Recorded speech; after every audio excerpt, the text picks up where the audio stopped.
வணக்கம் மக்களே. நம்ம சேனல்ல தொடர்ந்து ரிவ்யூஸ் தாங்க பார்த்துக்கிட்டு இருக்கோம். அந்த வகையில இப்ப நம்ம எதை பத்தின ரிவ்யூ பார்க்க போறோம் அப்படின்னா, நம்ம கார்த்திக் கதையில ஏப்ரல் 21 என்ன நடக்க போகுது அப்படிங்கறத பத்தி தாங்க இந்த வீடியோல பார்க்க போறோம். ஸோ மறக்காம இந்த வீடியோக்கு லைக் பண்ணிக்கோங்க. நம்ம சேனலை சப்ஸ்கிரைப் பண்ணிட்டு பக்கத்துல உள்ள பெல் ஐக்கானையும் கிளிக் பண்ணி ஆல்னு செட் பண்ணிக்கோங்க. அப்பதாங்க அடுத்து வீடியோஸ் போடும் பொழுது உங்களுக்கு தொடர்ச்சியா நோட்டிபிகேஷன் வரும். பார்க்கலாம். சரி வாங்க வீடியோல என்ன நடந்துச்சு அப்படிங்கறத பத்தி நம்ம இன்னைக்கு பார்ப்போம். நம்ம கார்த்தி என்ன பண்றாருன்னா, அந்த பொண்ணு திவ்யா கிட்ட, இப்ப பாத்தீங்களே அந்த பொண்ணை தெரியுமா? திவ்யா சொல்றாங்க, எனக்கு தெரியும் சார், நானும் அவளும் ஒன்னா காலேஜ்ல படிச்சோம், அந்த பொண்ணை எனக்கு தெரியும். கார்த்தி சொல்றாரு, அவங்க என்னோட ஒய்ஃப் தான், வாங்க கூட்டிட்டு போறேன் அப்படின்னு சொல்லிட்டு கார்த்தி அந்த பொண்ணை கூட்டிட்டு போறாரு மாடிக்கு. இன்னொரு பக்கம் நம்ம ரேவதி ரூமுக்கு போனதோட அப்பாடா, எப்படியோ அந்த திவ்யா கிட்ட இருந்து தப்பிச்சு வந்தாச்சு. அந்த திவ்யா மட்டும் என்ன பாத்திருந்தானா, அப்புறம் என் புருஷன் என்ன பண்றான், லவ் பண்ணி தான் கல்யாணம் பண்ணிக்கிட்டியா அப்படின்னு சொல்லி நிறைய கேட்க ஆரம்பிச்சிருவா. அவ கேக்குற கேள்விக்கு என்கிட்ட ஒரு பதில் கூட இல்ல. ஏன்னா இவன் டிரைவர் வேலை பாக்குறான், அம்மா கட்டாயப்படுத்தி என்ன கல்யாணம் பண்ணி வச்சிருக்காங்க, இது மட்டும் அவளுக்கு தெரிஞ்சிச்சு எல்லாருக்கிட்டையுமே சொல்லிடுவா. அவகிட்ட என்னால சமாளிக்கவே முடியாது, நான் அவமானப்பட்டது மட்டும்தான் மிச்சமா இருக்கும் அப்படின்னு ரேவதி நினைச்சுக்கிட்டு இருக்காங்க. அப்ப காலிங் பெல் அடிக்கிற சத்தம் கேக்குது.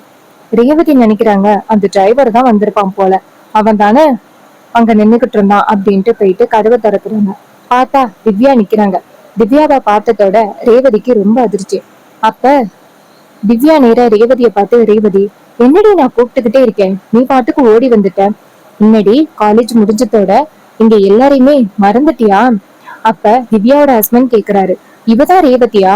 இந்த பொண்ணை பத்தி தான் நீ நிறைய டைம் என்கிட்ட சொல்லியிருக்க. அப்ப திவ்யா சொல்றாங்க, சும்மாவா, நாங்க ரெண்டு பேருமே அப்படி திக் ஃப்ரெண்ட்ஸ். இவ காலேஜ் முடிச்சதோட என்கிட்ட சுத்தமா பேசவே இல்லை. அதுக்கு ரேவதி சொல்றாங்க, சாரி திவ்யா, நிறைய வேலைகள் இருந்ததுனால பார்க்க முடியல. அப்ப திவ்யா சொல்றாங்க, என்னடி வெளியில நிக்க வச்சு என்ன பேச சொல்ல போறியா? உன்கிட்ட நிறைய பேசணும்டி. அப்ப ரேவதி நினைக்கிறாங்க, ஐயோ கண்டிப்பா இவ பழைய விஷயங்களை பேசும் பொழுது நான் சொன்ன விஷயங்களையும் இவ சொல்லுவாளே அப்படின்னு பயப்படுறாங்க. அப்ப திவ்யா கேக்குறாங்க, என்னடி பேசாம இருக்க? அப்ப ரேவதி சொல்றாங்க, ஒண்ணுல திவ்யாவா அப்படின்னு சொல்லிட்டு வீட்டுக்குள்ள கூப்பிடுறாங்க. ரூமுக்குள்ள போனதோட ரேவதி கார்த்திய பார்த்து முறைக்கிறாங்க. அப்ப திவ்யா கேக்குறாங்க, ரேவதி நாங்க 1 ஹவருக்கு முன்னாடியே வந்துட்டோமா, அதனால ரூம கொடுக்க முடியாது அப்படின்னு சொல்லி ரொம்ப டென்ஷன் பண்றாங்க. நாங்க ரொம்ப தூரத்துல இருந்து டிராவல் பண்ணி வந்திருக்கோம், கொஞ்ச நேரம் ரெஸ்ட் எடுக்கலாம்னு பார்த்தா என்னை ரொம்ப ப்ரெஷர் பண்றாங்க. அதான் நீ இருக்கியே, ஒரு ரூமும் இருக்கு, ஒரு 1 ஹவர் மட்டும் ஒரு ரூம்ல ஸ்டே பண்ணிக்கிறோம் ரேவதி. அப்ப ரேவதி சொல்றாங்க, சரிடி இதுல என்ன இருக்கு அப்படின்னு சொல்றாங்க. அப்புறமா திவ்யா நேரா கார்த்திய பார்த்து, சரி இவர் யாரு அப்படின்னு கேட்க, அப்ப கார்த்தி அமைதியா இருக்காரு. ரேவதி சொல்றாங்க, இங்க பாரு திவ்யா, இத பத்தி நான் அப்புறம் சொல்றேன், நீ போயிட்டு ஃப்ரெஷ் ஆயிட்டு வா. இது கேட்டதோட திவ்யாவும், சரிடி நான் போயிட்டு ஃப்ரெஷ் ஆயிட்டு வரேன், அதுக்கப்புறம் நம்ம நிறைய பேசலாம். இது கேட்டதோட ரேவதி அதிர்ச்சி ஆகுறாங்க. ஐயோ நிறைய பேசலாமா? கண்டிப்பா பழைய விஷயங்கள் எல்லாத்தையுமே கேட்க போறாளே, நம்ம என்ன பண்றது அப்படின்னு நினைக்கிறாங்க.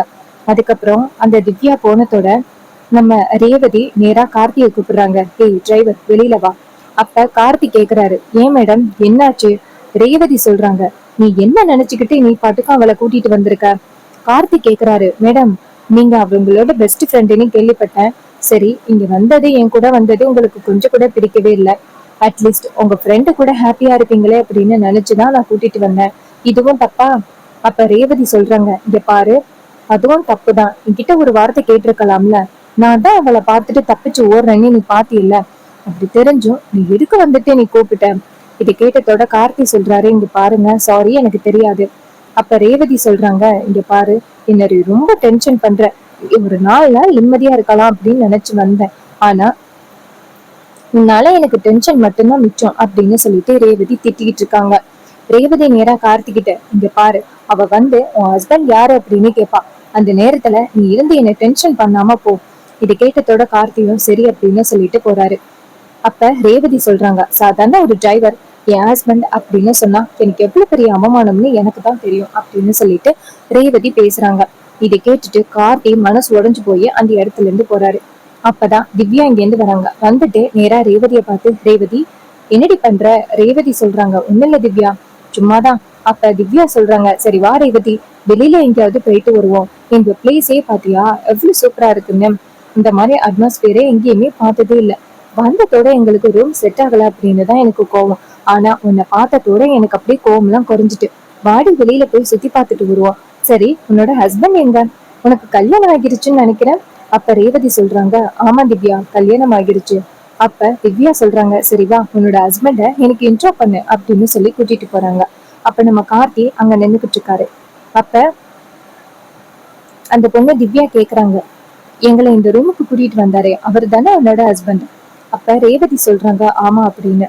அப்ப ஹலோ சார், இங்க வாங்க அப்படின்னு சொன்னதோட கார்த்தி அங்க இருந்து வராரு. வந்ததோட ரேவதி கார்த்திய பார்த்து முறைக்கிறாங்க. கார்த்தி நினைக்கிறாரு, இவ பாட்டுக்க ஏதாவது திட்ட போறாளே, இவளை எப்படி நம்ம சமாளிக்கிறது அப்படின்னு கார்த்தி நினைக்கிறாரு. அப்பதான் நம்ம கார்த்தி அங்க இருந்து வந்துட்டு, சொல்லுங்க மேடம், என்ன வேணும்? அப்ப திவ்யா சொல்றாங்க, என்ன சார் இது, என்ன மேடம்னு கூப்பிடுறீங்க? உங்க ஒய்ஃபையும் மேடம்னு தான் கூப்பிடுவீங்க போல. அப்ப ரேவதி சொல்றாங்க, சேச்சா அப்படியெல்லாம் இல்ல.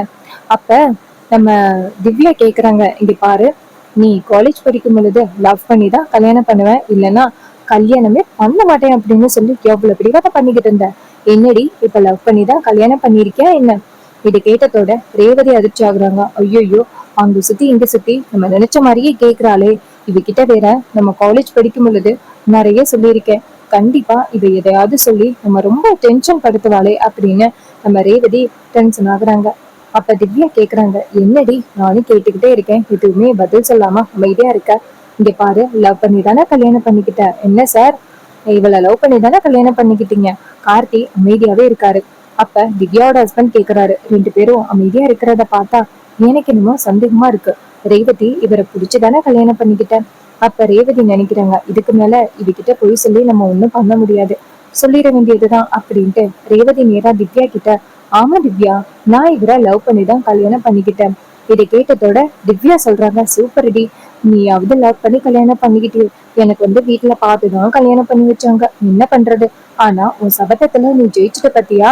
உங்க அம்மா சாமுண்டீஸ்வரியவே ஏமாத்தி லவ் பண்ணி கல்யாணம் பண்ணிருக்கா அப்படின்னா நீ பெரிய ஆளு தாண்டி, சொன்ன மாதிரியே சாதிச்சுட்ட. அப்ப நம்ம ரேவதி நினைக்கிறாங்க, இங்க இங்க நடந்துச்சு, எங்க அம்மா எப்படி எனக்கு கல்யாணம் பண்ணாங்கன்னு எனக்கு தான் தெரியும். அப்ப கார்த்தி இதை பார்த்துட்டு, அடி பாவி ரேவதி, என்ன இப்படி போய் சொல்ற அப்படின்னு. அப்ப ரேவதி நேரா கார்த்திய பார்த்து அப்படியே முறைக்கிறாங்க. கார்த்தி அமைதியாவே இருக்காரு. அப்ப திவ்யா கேக்குறாங்க, சார் அப்படி ரேவதியை எங்க சார் பாத்தீங்க? அப்ப ரேவதி சொல்றாங்க, இங்க பாரு திவ்யா, அவருக்கு இந்த ஸ்டோரிய பத்தி எல்லாம் அடிக்கடி பேசினா என் ஞாபகம் வருமா, அதனால அவர் அடிக்கடி இந்த ஸ்டோரிய பத்தி பேச மாட்டாரு. அப்ப திவ்யா சொல்றாங்க, அப்ப ரேவதி நீ தான் இருக்கேல்ல, சொல்லு, நீ நிறைய என்கிட்ட சொல்லியிருக்க, அதெல்லாம் கேட்கும் பொழுதே அவனுக்கு எவ்வளவு சந்தோஷமா தெரியுமா இருக்கும். ஏன்னா நீ வந்து லவ் பண்ணி கல்யாணம் பண்ணிக்கிட்டே அப்படிங்கிற சந்தோஷம் எனக்கு இருக்கும். இங்க பாரு ரேவதி, நீ இன்னைக்கு இந்த ஸ்டோரிய சொல்லாம உன்னை விட மாட்டேன்.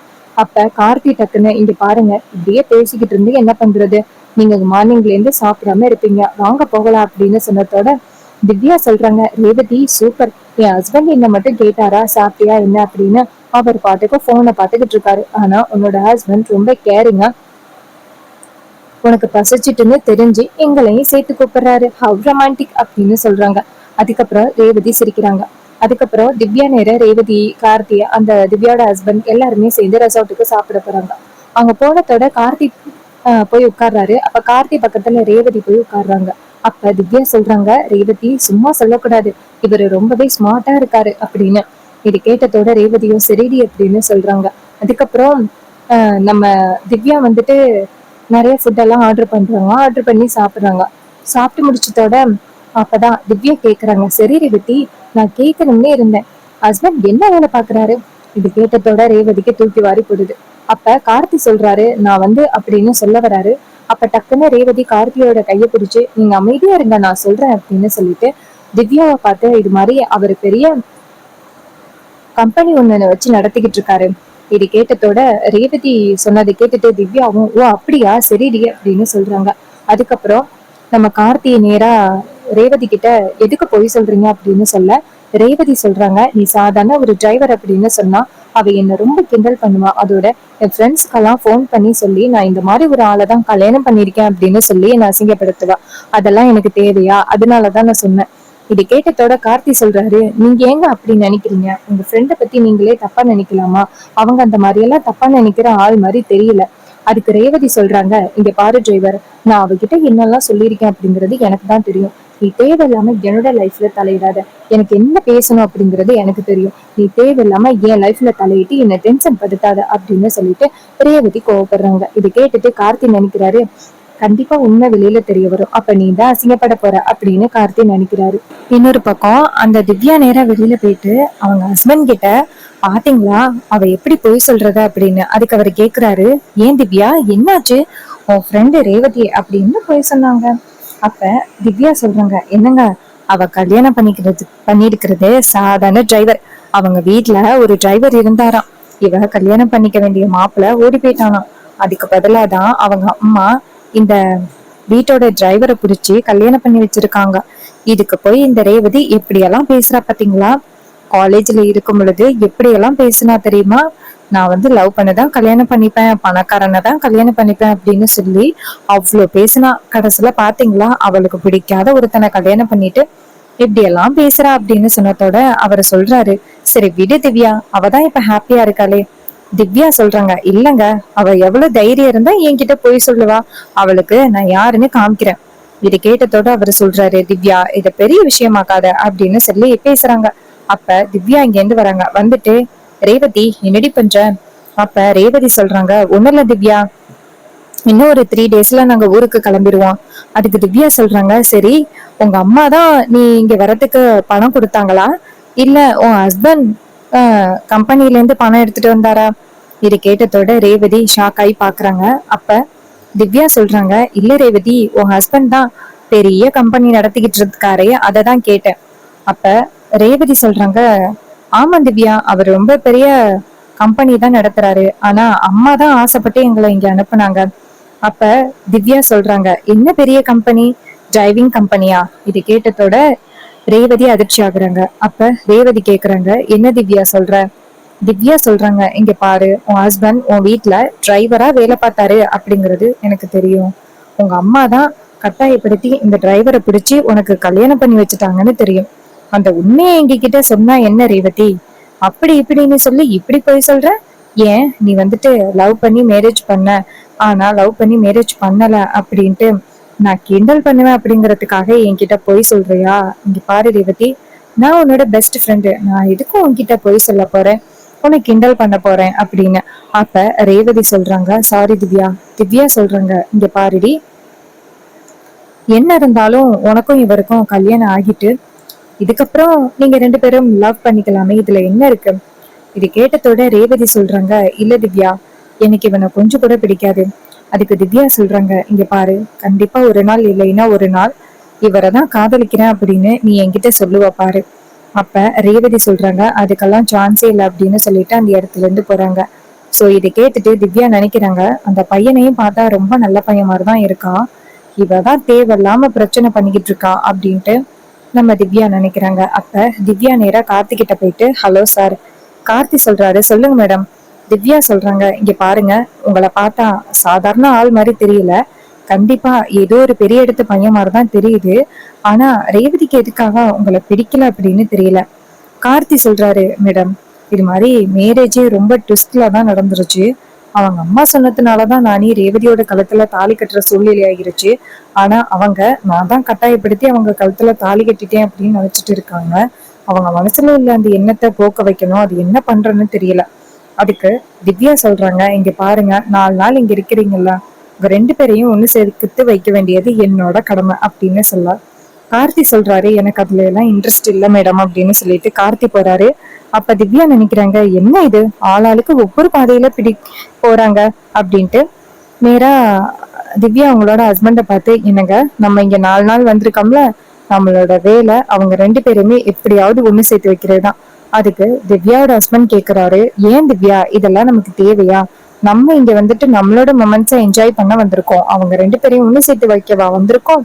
திவ்யா சொல்றாங்க, இங்க பாருங்க ரேவதி எவ்வளவு நல்லவன்னு எனக்கு தெரியும், அவ எவ்வளவு ஆசைப்பட்டா தெரியுமா, எப்படியாவது லவ் மேரேஜ் பண்ணிக்கிட்டு ஹாப்பியா இருக்கணும் அப்படின்னு ரொம்ப ஆசைப்பட்டா. ஆனா அவன் நினைச்ச மாதிரி லவ் மேரேஜ் நடக்கல.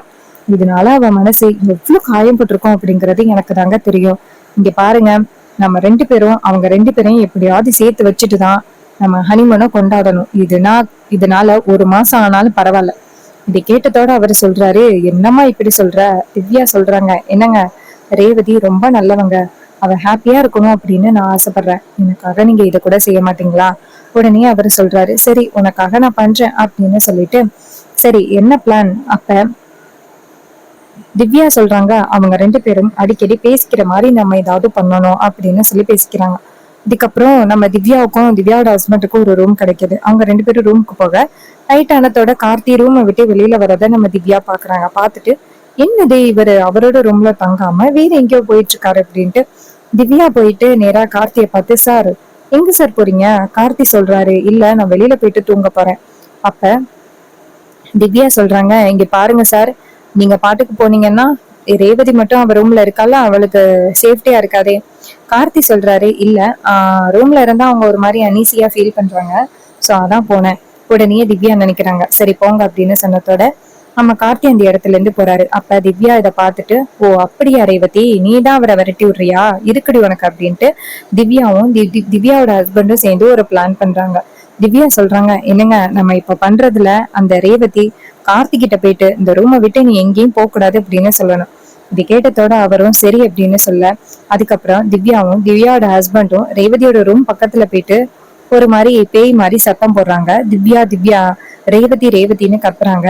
அப்ப ரேவதி அதையெல்லாம் பார்த்துட்டு அதிர்ச்சி ஆகுறாங்க. யாரது யாரது அப்படின்னு கேக்குறாங்க.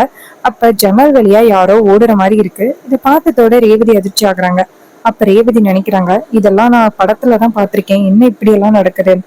அப்ப ரேவதி ரேவதி அப்படின்னு சத்தம் கேக்குது. இது கேட்டதோட ரேவதி அதிர்ச்சி ஆகி ஐயோ அப்படின்னு சொல்லிட்டு அங்கேருந்து ஓடி வராங்க. ஓடி வந்துட்டு நேரா கார்த்தியை கூப்பிடுறாங்க, டிரைவர் டிரைவர் ராஜா அப்படின்னு. அப்ப கார்த்தி டக்குன்னு எந்திரிச்சு என்னாச்சு அப்படின்னு கேட்க, அப்ப ரேவதி சொல்றாங்க, இங்க பாரு, நீ ஒண்ணு இங்க தூங்க வேணாம், என் ரூமுக்கு வந்துரு. அப்ப கார்த்தி கேக்குறாரு, மேடம் உங்களுக்கு அனீசியா இருந்துச்சு, அதனாலதான் நான் இங்க வந்துட்டேன். அதுக்கு ரேவதி சொல்றாங்க, அப்படியெல்லாம் எதுவும் இல்லை, நீ வா அப்படின்னு சொன்னதோட உடனே கார்த்தியும் சரி அப்படின்னு சொல்லிட்டு வராரு. அப்ப இத திவ்யாவும் திவ்யாவோட ஹஸ்பண்டும் பார்த்துட்டு சந்தோஷப்படுறாங்க. பாத்தீங்களா, செம்ம பிளான் ஒர்க் அவுட் ஆகிருச்சு அப்படின்னு. அதுக்கு அவர் சொல்றாரு, ஆமா திவ்யா, இவங்க 2 பேருமே நம்ம எப்படியாவது சேர்த்து வச்சுட்டுதான் நம்ம இந்த இடத்த விட்டு போகணும் அப்படின்னு சொல்லி பேசிக்கிறாங்க. இன்னொரு பக்கம் நம்ம ரேவதி கண்டிப்பா கொஞ்சம் கொஞ்சமா நம்ம கார்த்தியை புரிஞ்சுப்பாங்க. இன்னும் என்னெல்லாம் நடக்க போகுது அப்படிங்கிறத நம்ம வெயிட் பண்ணி பார்க்கலாம். ஸோ இதே மாதிரி தொடர்ந்து அப்டேட்ஸ் பார்க்கணும் அப்படின்னா மறக்காம நம்ம சேனலை சப்ஸ்கிரைப் பண்ணிட்டு பக்கத்துல உள்ள பெல்லைக்கானையும் கிளிக் பண்ணி ஆல்னு செட் பண்ணிக்கோங்க. அப்பதாங்க அடுத்தடுத்து வீடியோஸ் போடும் பொழுது உங்களுக்கு தொடர்ச்சியா நோட்டிபிகேஷன் வரும், பார்க்கலாம். ஸோ இதுக்கடுத்து நம்ம கார்த்தி ஒரு பெரிய பணக்காரன் அப்படிங்கிறது தெரிஞ்சா எப்படி இருக்கும் அப்படிங்கிறத மறக்காம கமெண்ட்ல சொல்லுங்க. கார்த்தி செம மாசான சீன்ஸ் எல்லாம் கார்த்திக் வைக்கணும் அப்படின்னு சொல்லிக்கிட்டு இருக்காங்க. ஸோ கார்த்தியோட கேரக்டரே ரொம்ப டல்லா இருக்க மாதிரி தெரியுது. ஸோ உங்களோட ஒப்பீனியன் என்ன அப்படிங்கிறத கமெண்ட்ல சொல்லுங்க. தேங்க்யூ ஃபார் வாட்சிங்.